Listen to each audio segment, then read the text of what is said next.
Hello viewers, আসসালামু আলাইকুম। আশা করি সকলেই ভালো আছেন। হঠাৎ এলাঙ্গা বাস স্ট্যান্ডে আমাদের শোরুমের সামনে এক চাচি দেখি একটা বিড়ালকে ধরে কেক খাওয়াচ্ছে। ওনার কাছে 3টা বিড়াল আছে, 3টাই অনেক সুন্দর। ওনার হাতের নিচে যে ঝুড়িটি দেখতে পাচ্ছেন, এই ঝুড়ির মধ্যে আরো 2টা বিড়াল আছে। ওনার কাছে জিজ্ঞেস করলাম বিড়ালগুলা বিক্রি করবে কিনা। উনি আসলে এইগুলা বিক্রি করবেন না, উনি আসলে শখের বসে পালেন এইগুলা। চলেন আপনাদের একটু কাছে থেকে দেখাই। কয়টা বিড়াল আছে?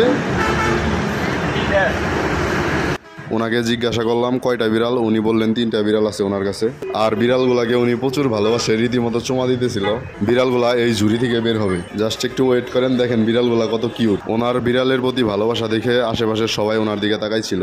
আর উনি এতক্ষণ বসে বসে বিড়ালগুলার সাথে কথা বলছিল আর বিড়ালগুলাকে খাওয়াচ্ছিল। বিষয়টা আমার কাছে খুবই ভালো লাগছে ওনার বিড়ালের প্রতি ভালোবাসা দেখে। উনি আসলে ঢাকা মহাখালী যাচ্ছে, বাসের জন্য অপেক্ষা করতেছে। বাইরেলো ওনার আর একটা বিড়াল বের হয়ে যেতে লাগছিল, আমি ডাক দিয়ে বলে দিলাম। তারপর উনি ঝুড়িটা আবার চাপিয়ে দিল। আর বিড়ালগুলা ওনাকে ছাড়া থাকতে পারে না। আর ওই বিড়ালটাও বের হয়ে যাচ্ছে বারবার ওনার কোলে ওঠার জন্য। ওনার যেমন বিড়ালের প্রতি ভালোবাসা আছে, ঠিক তেমনই বিড়ালেরও ওনার প্রতি ভালোবাসা আছে। তাই উনি আগের বিড়ালটাকে রেখে আবার এই বিড়ালটাকে কোলে নিল। একটা বিড়ালকেও ভালোবাসা দিলে ভালোবাসা বুঝে, শুধু মানুষ বুঝে না। বিড়াল আর এই চাচির ভালোবাসা দেখে আপনাদের কাছে কি মনে হয়েছে অবশ্যই কমেন্ট করে জানাবেন। আমার কাছে মনে হয় এটাই নিঃস্বার্থ ভালোবাসা। আর চাচির বিড়ালগুলো আপনার কাছে কেমন লেগেছে অবশ্যই কমেন্ট করে জানাবেন। সকলে ভালো থাকবেন, আসসালামু আলাইকুম। আর ভিডিওটি ভালো লাগলে সকলকে দেখার সুযোগ করে দিবেন একটি শেয়ার দিয়ে। টাটা, বাই বাই, সকলেই ভালো থাকুন, সুস্থ থাকুন।